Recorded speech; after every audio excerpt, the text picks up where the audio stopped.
Let's move into those students that we know. You're on this call because you have some of them and you're curious that, once they get revved up, they can't shift back down. Why is that? The vagal brake is that part of the vagus nerve that speeds or slows your heart down. Without the vagal brake, your heart would beat at about 90 beats per minute. And that's too fast. So the vagal brake brings it down to about 72.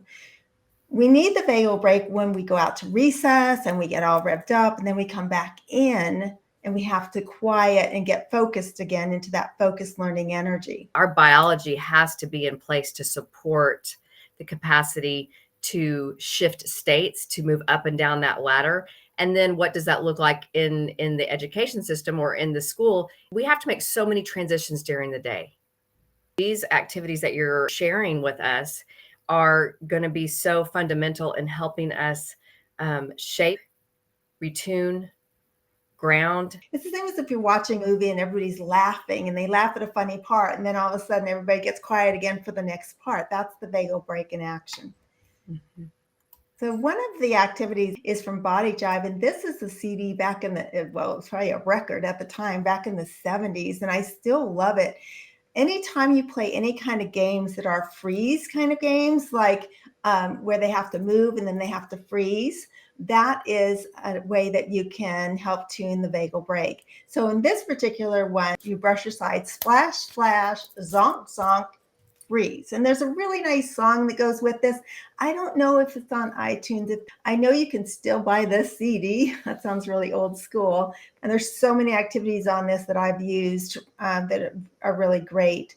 So if you Google this Body Jive, there's a PDF that comes up that has all the moves and the song and the songs and words. So that's available as well. But I just wanted to make the point. I know there's a lot of different CDs and music people use where there's a freeze in there.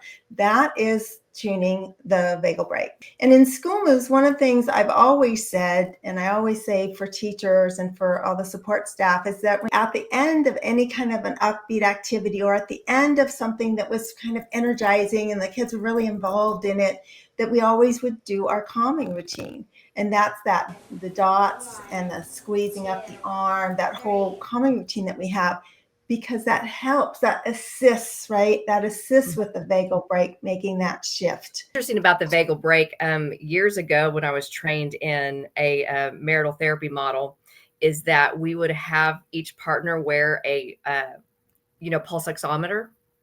That's what it's called, right? A pulse oximeter. Yeah. Right.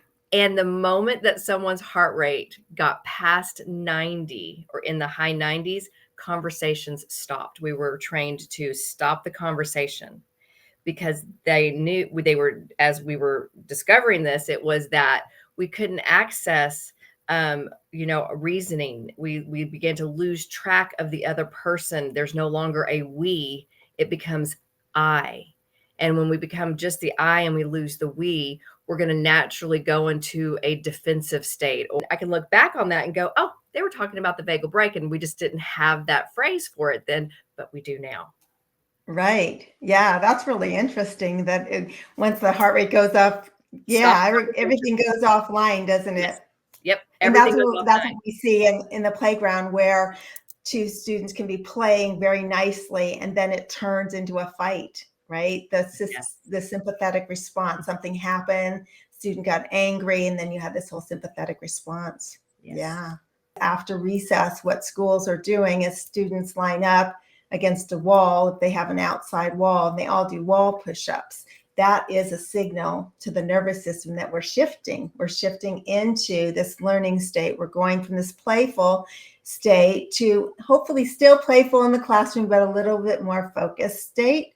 And so sometimes those students who are revved up and can't shift down, they just need something just to like physical like that, some heavy work to say, okay, physically, you have to help them shift because mentally they can't make that shift. And I think a lot of times we're asking students to do these cognitive shifts.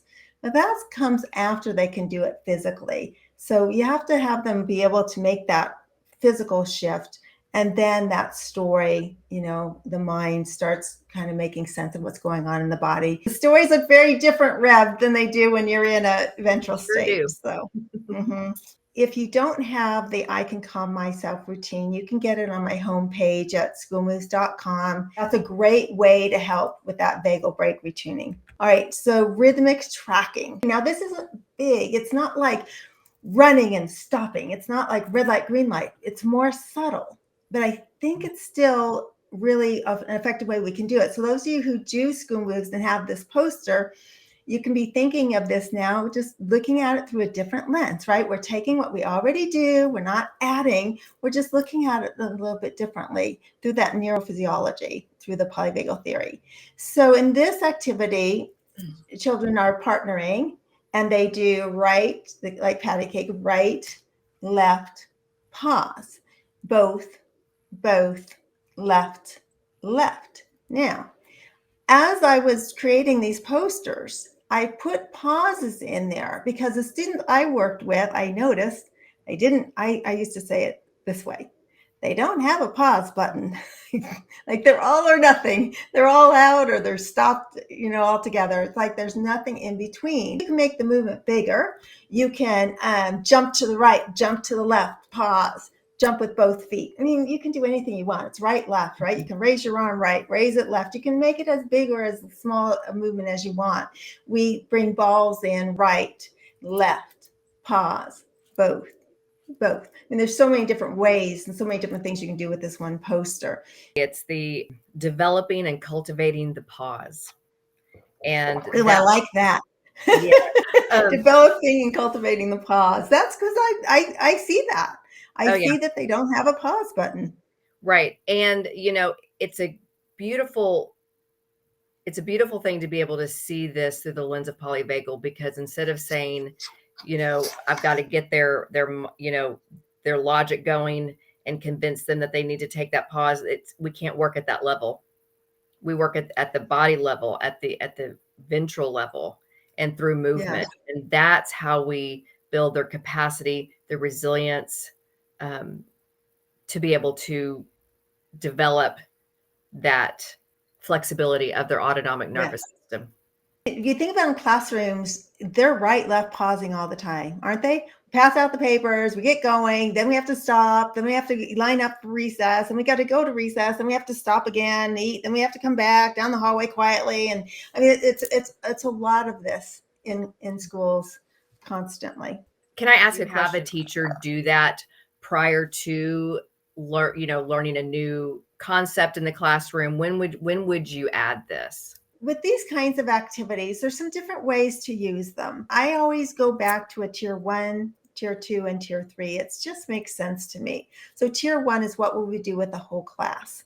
So if you're in the course, you have these as downloads. You can project this and the whole class can do it as a transition break, after a transition, right before an activity, when you can see that we need to shift and you need everybody to focus. Like you've got everybody doing something different, then you need to pull them together, kind of this tribal activity. And there's so much research coming out around the tribal activities, like things that we can do together as a group. So you could do this as a group activity. They could get a partner and they can do right, left, pause if there's no COVID and you're not worried about germs and that sort of thing. But you can also do something simple like everybody raise right hand, raise your left hand, pause. You can tap on the desk, a little louder, but a little more input depending on what your comfort level is. Pat right, pat left, pause, both. So you could do that as well. If they need more, you can stand up and you can jump to the right, jump to the left, pause, jump with both feet. You see, so you can do it in a lot of different ways. So that's with the whole class. In tier 2 would be a small group. So say you have reading stations set up and you want to do a small group activity. And you want just to give them a break from the cognition that's happening in every one of these stations. Maybe they get a little cognitive overload. You want to give them a little break. So you can have the poster up at that station on a wall or in a basket. It doesn't have to be posted. They can just pull it and set it on the desk. It doesn't have to be up on a wall if you don't have any space or there isn't a wall nearby. And it's just an activity that they know they do. It takes a minute or two to do, and then they sit down. And I think the important thing is for students to start noticing when they're needing something. And part of what I talk about in the book is monitoring academic phases. So at the beginning of the academic task, where are they? Everybody in ventral? Everybody good? Yes, let's get started. But as they start working on that assignment, there's some students who are going to start shifting down where they don't feel confident, where they're kind of avoiding failure, where they just don't feel like they have what it takes to complete that task. And so then they start going into sympathetic, they start going into shutdown. And I think that this year 3 then would be one-on-one. So if you're working and you're doing any kind of pull-out or you have a clinic, then this would just be a one-on-one activity that you would work through with the student one-on-one. I've had some counselors who have these in their room, their office, and they have them up on the wall. And a student comes in, instead of sitting down and trying to talk right away about whatever the issue is, move a little bit, get up and do something. So she invites them to do a little movement with her. And so they do a little co-regulating. And then when they sit to talk, the story may look a little different from ventral than it does from sympathetic or from dorsal shutdown. So those are 3 ways. So I always think in terms of tiered, tier 1, tier 2, tier 3. Next activity is clap, clap, snap, pat. And this is actually a favorite. A lot of people like this activity and students like it. For me, I'm watching to see who can snap because snap is a precursor to being able to hold the pencil well and be able to grade how dark or light you're going to be writing. And so I'm looking as we're clap, clap, snap, pat, patting on our thighs. I'm looking to see who can snap and who can't. So all my posters are a little bit of like, who knows right from left, who can snap and who can't. I'm doing a little evaluation on them just to see neurologically, neurodevelopmentally, where are they? And if they can't snap, you can have them flick like this. So snap or flick. So this poster, you're going clap, clap, snap, pat. Clap, clap, snap, pat, right? The first line.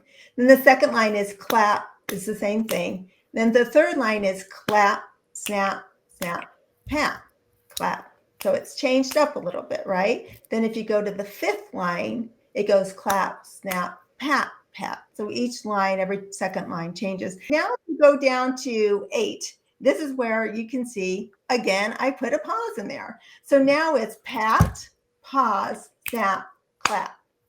Pat, pause, snap, clap, right? And then then row 9 is clap, clap, pause, pat, clap, clap, pat, right? So we have movement, pause. That's tuning the vagal brake. Subtle. It's not huge, it's not big. It's the nuances and the subtleties that will give you the energy for the larger shifts you want to see. You can't just change that state and go, I'm going to flip from one state to another.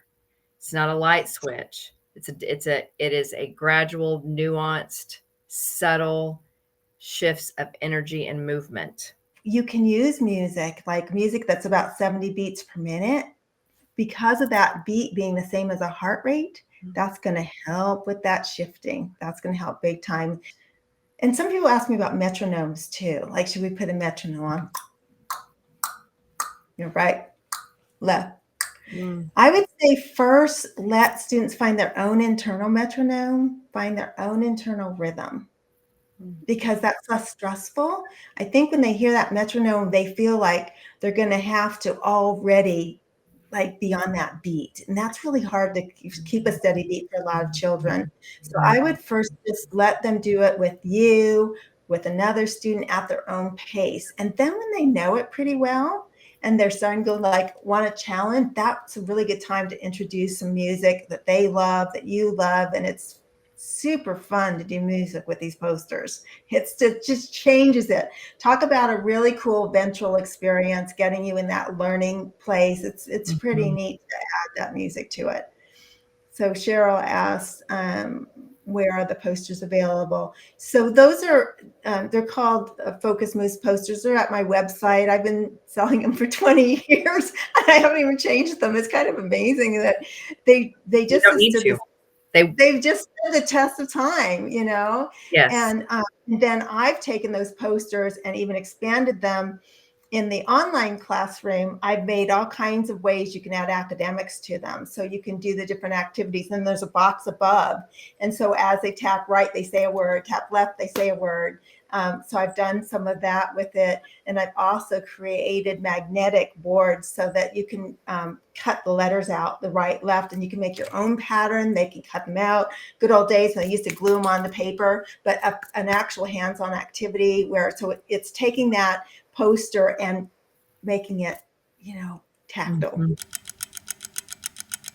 The vagal brake is the heart's built-in pacemaker. Through engagement and disengagement via the vagal pathway to the heart, the vagal brake slows or speeds the heart as needed for increasing adaptability and making transitioning from more active activities to calmer activities possible. The ability to calm down after recess or after doing active classroom activity depends on a well-functioning vagal brake. This is essential for nervous system flexibility and adaptability. The vagus nerve is a cranial nerve. It's called the master wandering nerve. How it connects the cranial nerves of your vision, of the tone of your voice to your heart and to your stomach. It's beautiful. And to know that that's at work in you.